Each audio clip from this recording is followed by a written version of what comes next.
അന്വേഷിക്കുന്നത്. Union government Jayachandran ഒരു നിമിഷം അങ്ങ് തുടരണം. ഇപ്പോൾ ശ്രീ സജി മഞ്ഞക്കടമ്പൻ ഇപ്പോൾ നമ്മോടൊപ്പം ഉണ്ട്.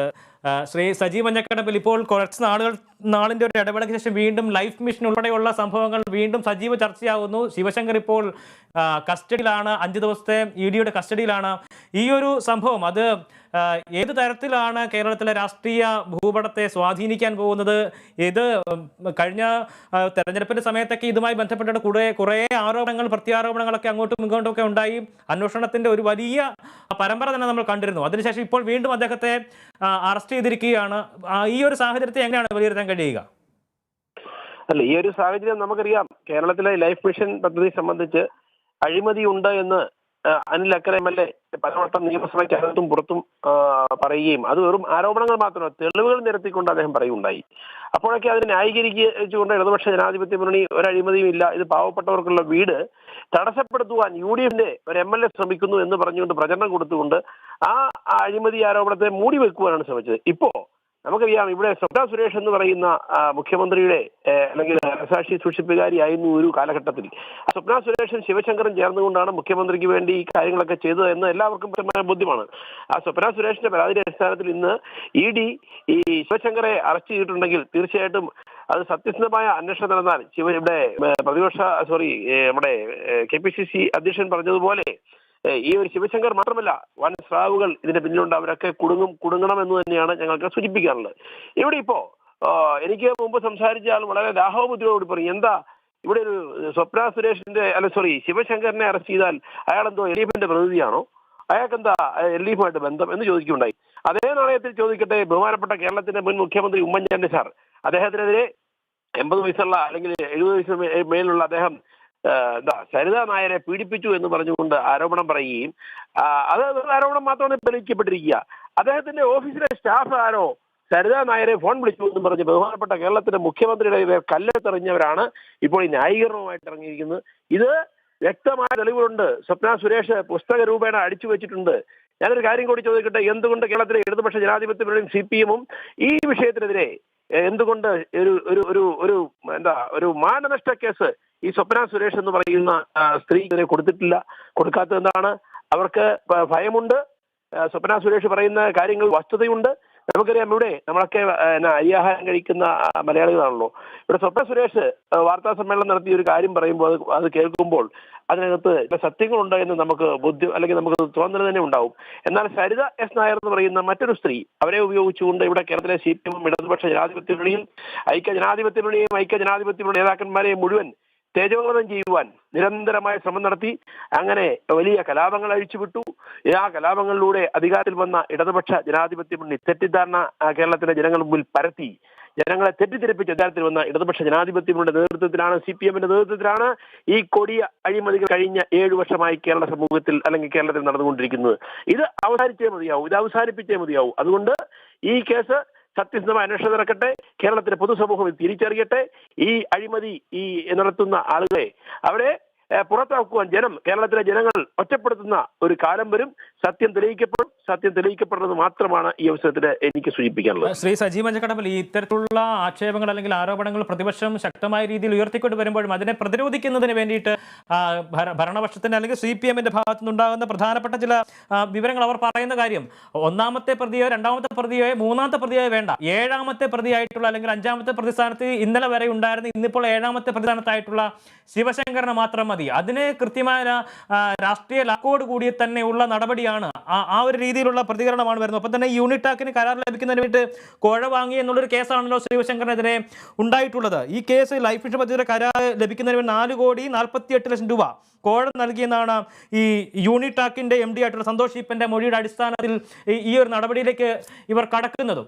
അപ്പോൾ ശിവശങ്കറിനെ മാത്രം ഉൾമുനയിൽ നിർത്തിക്കൊണ്ട് 1ാമത്തെ 2ാമത്തെ 3ാമത്തെ പ്രതികളെ ഏതാണ്ട് മാറ്റി നിർത്തിക്കൊണ്ട് ഒരു നടപടി എന്ന് പറയുമ്പോൾ അതിനെ അത്ര നമ്മൾ വളരെ ഒരു നിർമ്മല ബുദ്ധിയോടുകൂടി കാണേണ്ട ഒരു കാര്യമാണോ? അല്ല, 1ാമത്തെ പ്രതിയും 2ാമത്തെ പ്രതിയെ ഒന്നും അറസ്റ്റ് ചെയ്യേണ്ട നമ്മൾ പറയുന്നത്. അതൊക്കെ അന്വേഷണ ഏജൻസി അവർക്ക് അവരുടേതായ രീതിയിൽ അവരുടെ യുക്തി അതുപോലെ അവർക്ക് ബോധ്യമുള്ള കാര്യങ്ങൾ അവർ അന്വേഷിക്കും. അവർ ഏത് പ്രതിയാണ് ഇതിന്റെ പ്രധാനി എന്ന് അവർക്ക് ബോധ്യമുള്ളത് കൊണ്ടായിരിക്കാമല്ലോ അവർ ഇപ്പോൾ ആദ്യം ശിവശങ്കറെ അറസ്റ്റ് ചെയ്ത് തുടർന്ന് മറ്ററസ്റ്റുകൾ ഉണ്ടാവും എന്ന് തന്നെയാണ് നമ്മൾ പ്രതീക്ഷിക്കുന്നത്. നമുക്കറിയാം, ഈ വിഷയം ഒക്കെ ആരാണ് കേരള സംസ്ഥാനം കഴിഞ്ഞ കാലഘട്ടങ്ങളിൽ ഭരിച്ചതെന്ന് ചോദിച്ചാൽ അത് ശിവശങ്കറാണ് എന്ന് എല്ലാവർക്കും അറിയാം. അപ്പൊ ശിവശങ്കർ അറിയാതെയല്ല, ശിവശങ്കറാണ് ഇതിനെല്ലാം കിങ് പിൻ ആയിരുന്നാണ് ശിവശങ്കറാണ് ഇതൊക്കെ മുഖ്യമന്ത്രിക്ക് വേണ്ടിയാണ് ചെയ്തതെന്ന് ശിവശങ്കറും അല്ലെങ്കിൽ സ്വപ്ന സുരേഷും ഒക്കെ ഇന്ന് വിളിച്ച് പറയുന്നത് നമ്മൾ കേട്ടുകൊണ്ടിരിക്കുക. അപ്പൊ ഇതുമായി ബന്ധപ്പെട്ട ഈ ശിവശങ്കറെ മാത്രമല്ല ബന്ധപ്പെട്ട മുഴുവൻ ആളുകളെ നിയമത്തിന് മുമ്പിൽ കൊണ്ടുവരണം.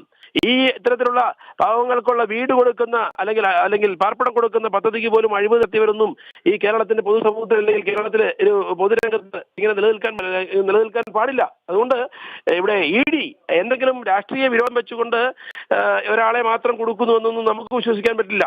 ED അന്വേഷണത്തിന്റെ ഭാഗമായി അവർക്ക് ലഭ്യമാകുന്ന തെളിവുകളുടെ അടിസ്ഥാനത്തിൽ ഈ പറഞ്ഞ അറസ്റ്റുകൾ ഉണ്ടായി ശിവശങ്കർ അറസ്റ്റ് ചെയ്യുന്നു എന്ന് മാത്രമേ നമുക്ക് കരുതാൻ പറ്റുള്ളൂ. മറ്റുള്ള പ്രതികളെ അറസ്റ്റ് ചെയ്യും. ED എത്രമാത്രം വെറുതെ ഒരാളെ അറസ്റ്റ് ചെയ്യില്ല എന്നുള്ള തരത്തിലേക്കുള്ള നമ്മൾ ആ ഒരു രീതിയിലുള്ള പ്രതികരണത്തിലേക്ക് പോകുമ്പോൾ നമ്മൾ രാഹുൽ ഗാന്ധി ഉൾപ്പെടെയുള്ള ആളുകൾക്കെതിരെ EDയുടെ നടപടികൾ നമ്മൾ കണ്ടതാണ്. ഒപ്പം തന്നെ കർണാടകയിൽ ഉൾപ്പെടെ കണ്ടതാണ് EDയുടെ നടപടികൾ. ആ സമയത്തൊക്കെ EDയെ രൂക്ഷമായ ഭാഷയിൽ UDFന്റെ ഭാഗത്തുനിന്ന് വിമർശിക്കുകയും ചെയ്തിട്ടുണ്ട്. അപ്പോൾ LDFന്റെ ഭാഗത്തിലേക്ക് ഒരു അന്വേഷണം വരുമ്പോൾ അത് ED നല്ല EDയും മറ്റത് മോശം EDയും എന്ന ആ ഒരു തലത്തിലേക്കാണോ നിങ്ങൾ പോകേണ്ടത് എന്നുള്ളൊരു ചോദ്യം ഇടതുപക്ഷത്തിന്റെ ഭാഗത്തുനിന്ന് ഉയർന്നു വരുന്നതിനെ തള്ളിക്കളയാൻ കഴിയുമോ?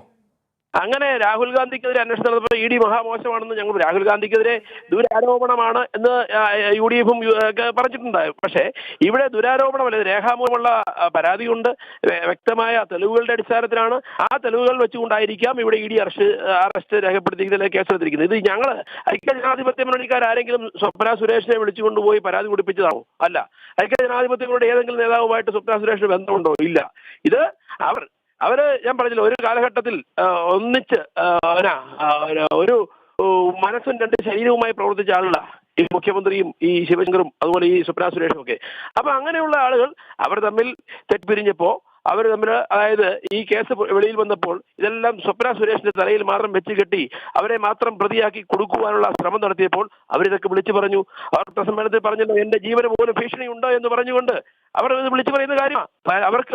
അവരെ വെച്ച് ഈ കാര്യങ്ങളൊക്കെ ചെയ്യിപ്പിച്ച ഇനി ആളുകളാണ് എന്ന് അവർ പറയുമ്പോൾ അത് ED അല്ല, മറ്റേത് അന്വേഷണ ഏജൻസി ആണെങ്കിലും അത് മുഖവിലേക്ക് എടുത്തേ മതിയാവൂ. അപ്പൊ അതിന് ഈ മറ്റുള്ള അന്വേഷണത്തെ അല്ലെ രാഹുൽ ഗാന്ധിക്കെതിരെയുള്ള ആ അന്വേഷിച്ച ED ചള്ള EDയും ഇത് നല്ല EDയുമാണെന്നും അതിന് വ്യാഖ്യാനിക്കേണ്ട കാര്യമില്ല. രാഹുൽ ഗാന്ധിയെയും അല്ലെങ്കിൽ സോണിയാഗാന്ധിയെയും ഒക്കെ അധിക്ഷേപിച്ചുകൊണ്ട് അല്ലെങ്കിൽ കോൺഗ്രസ് പ്രസ്ഥാനത്തെ തളർത്തുവാനുള്ള ഒരു വിഫല ശ്രമം അത് ഒരുപക്ഷെ EDയുടെ ഭാഗത്തുനിന്ന് അല്ല EDയെ വെച്ച് ഏതെങ്കിലും ചില രാഷ്ട്രീയ നേതാക്കന്മാർ BJPയുടെ ഭാഗത്തുണ്ടായോ എന്നുള്ളതിനെ കുറിച്ച് നമുക്ക് പരിശോധിക്കണം. ശ്രീ സജീവ് മഞ്ഞക്കടമ്പൽ, ഒരു കാര്യം കൂടി ചോദിച്ചോട്ടെ. ഈ കേന്ദ്ര ഏജൻസികളെ ഉപയോഗിച്ചുകൊണ്ട് കേന്ദ്ര സർക്കാർ രാഷ്ട്രീയമായിട്ടുള്ള പകപോക്കം നടത്തുന്നു എന്നുള്ളൊരു ആരോപണം കോൺഗ്രസിന്റെ ഉൾപ്പെടെയുള്ള ഭാഗത്തുനിന്ന് ഉയർന്നു വന്നിട്ടുണ്ട്. പല സംഭവങ്ങൾ നമ്മൾ അത്തരത്തിൽ കണ്ടിട്ടുമുണ്ട്. മാധ്യമ സ്ഥാപനങ്ങൾക്കെതിരെയുള്ള നടപടികൾ, എതിർ ശബ്ദങ്ങളെ ഏതുവെതിനെയും ഇല്ലാതാക്കുക എന്നുള്ളൊരു നടപടി കേന്ദ്രത്തിന്റെ ഭാഗത്തുനിന്ന് ഇത്തരത്തിൽ ചില ഏജൻസികളെ ഉപയോഗിച്ചുകൊണ്ട് നടത്തുന്ന ഒരു കാഴ്ച നമ്മൾ കാണാറുണ്ട്. ഇപ്പോൾ BBC നടക്കുന്ന റെയ്ഡ് ഉൾപ്പെടെയുള്ള വിഷയങ്ങൾ ഇതുമായി ബന്ധപ്പെട്ടാണ് എന്നാണ് മനസ്സിലാക്കാൻ കഴിയുന്നത്, അല്ലെങ്കിൽ ആ രീതിയിലാണ് വ്യാഖ്യാനിക്കപ്പെടുന്നത്. അപ്പോൾ ഇത്തരത്തിൽ കേന്ദ്രത്തിന്റെ ഈ രീതിയിലുള്ള ഇടപെടലിനെ എങ്ങനെയാണ് കാണാൻ കഴിയുക? അല്ല, കേന്ദ്രത്തിൽ ഏതെങ്കിലും ഒരു രാഷ്ട്രീയ പ്രസ്ഥാനത്തെയോ ഏതൊരു നേതാവിനെയോ അല്ലെങ്കിൽ മോശമാക്കാൻ വേണ്ടി അല്ലെങ്കിൽ ഇല്ലാതാക്കുന്നതിന് വേണ്ടിയുള്ളൊരു അന്വേഷണമാണെന്നൊക്കെ തീർച്ചയായിട്ടും അതിനെ നമുക്ക് തീർത്തേ മതിയാവൂ. ഇപ്പൊ കേരളത്തിലാണെങ്കിൽ നമുക്കറിയാം, കേരളത്തിലെ ഇടതുപക്ഷ ജനാധിപത്യ മുന്നണി ഭരണം നടത്തുന്നു. ഇവിടെ രണ്ടു തരം നീതി നടപ്പിലാക്കുന്നു. ഇവിടെ ഇടതുപക്ഷ ജനാധിപത്യ മുന്നണിയുടെ പ്രവർത്തകർക്ക് ഒരു നിയമം, UDFന്റെ അല്ലെങ്കിൽ LDFന്റെ രാഷ്ട്രീയ പ്രതിരോധികൾക്ക് മറ്റൊരു നിയമം. രണ്ടു തരം നിയമമാണ് നടപ്പിലാക്കിക്കൊണ്ടിരിക്കുന്നത്, രണ്ട് അന്വേഷണമാണ് നടപ്പാക്കിക്കൊണ്ടിരിക്കുന്നത്. അത് സ്വാഭാവികമായും ചില കേന്ദ്രങ്ങളിൽ നിന്നും അത്തരത്തിലുള്ള ഈ പറഞ്ഞ പോലെ രാഷ്ട്രീയപരമായ ആരെയെങ്കിലും ഇല്ലാതാക്കിക്കൊണ്ട് അല്ലെങ്കിൽ മോശമാക്കുന്നതിന് വേണ്ടിയും പോലീസ് അല്ലെങ്കിൽ EDയൊക്കെ ചില മേഖലകളിൽ പ്രവർത്തിക്കാൻ. അങ്ങനെയെങ്കിൽ ഇതിന് ഇവിടെ ഇപ്പോൾ ഈ ശിവശങ്കർ നിരപരാധിയാണെങ്കിൽ അദ്ദേഹം തീർച്ചയായിട്ടും അദ്ദേഹത്തിന്റെ അറസ്റ്റ് കഴിഞ്ഞ് അദ്ദേഹം മോചിതനാവും, അതൊരു സംശയവുമില്ല. നിരപരാധിയായ ശിവശങ്കരെയോ അല്ലെങ്കിൽ ഈ സ്വർണ്ണക്കടത്ത് കേസിൽ അല്ലെങ്കിൽ ഈ പറഞ്ഞ ലൈഫ് മിഷൻ കേസിൽ യാതൊരു തെറ്റും ചെയ്യാത്ത ആളുകളെ ആരെയെങ്കിലും ശിക്ഷിക്കണമെന്ന് നമുക്ക് പറയാൻ പറ്റില്ല. അപ്പൊ അതുകൊണ്ട് അന്വേഷണം നടക്കട്ടെ. ഇതിനകത്ത് വ്യക്തമായ പരാതിക്കാരിയുണ്ട്, വ്യക്തമായ തെളിവുകളുടെ അടിസ്ഥാനത്തിലാണ് നിലവിൽ അന്വേഷണം നടക്കുന്നത്. അത് പുരോഗമിക്കട്ടെ. അത് പുരോഗമിച്ച് കഴിയുമ്പോൾ, അതിന് അന്വേഷണം പൂർത്തീകരിച്ച് കഴിയുമ്പോൾ യാഥാർത്ഥ്യം പുറത്തു വരും. അതിന് മുമ്പ് പറഞ്ഞാൽ നമുക്ക് ആരെയെങ്കിലും ഇന്നയാള് ഇതിന് പൂർണ്ണമായും പറയാൻ നമുക്ക് പറയാനാവില്ല. ഇത് പറഞ്ഞല്ലോ, ഇത് UDFോ അല്ലെങ്കിൽ കോൺഗ്രസ് പാർട്ടിയോ ഒന്നും ഉന്നയിച്ച ആരോപണങ്ങളല്ല. ഇത് സ്വപ്ന സുരേഷും ശിവശങ്കറും തമ്മിൽ കൈകോർത്ത് നിന്നുകൊണ്ട് കേരള സംസ്ഥാനത്തെ പാവപ്പെട്ടവരെ അല്ലെങ്കിൽ മുഖ്യമന്ത്രിക്ക് വേണ്ടി നടപ്പിലാക്കിയ അഴിമതി അഴിമതിയെക്കുറിച്ച് അവർ തന്നെ വിളിച്ചു പറയുന്നു, അവർ തന്നെ അതിന്റെ തെളിവുകളുടെ രംഗത്ത് കൊണ്ടുവരുന്നു. ആ തെളിവുകൾ വെച്ച് അന്വേഷണം നടക്കുന്നു. അതിന് അന്വേഷണം നടക്കട്ടെ. നമ്മളിവിടെ ഈ പറഞ്ഞ പോലെ അതിനെ ന്യായീകരിക്കാൻ പോകേണ്ട കാര്യമില്ല. ആ അന്വേഷണത്തിന്റെ വഴിക്ക് പോകട്ടെ, സത്യസന്ധമായ അന്വേഷണം നടക്കട്ടെ എന്നുള്ളത് മാത്രമേ നമുക്ക് ഈ അവസരത്തിൽ സൂചിപ്പിക്കാനുള്ളൂ. തീർച്ചയായും ഇപ്പോൾ ജി ദേവരാജൻ ഫോർവേഡ് ബ്ലോക്കിന്റെ പ്രതിനിധിയായിട്ട് അദ്ദേഹം നമ്മോടൊപ്പം ചേരുകയാണ്. ശ്രീ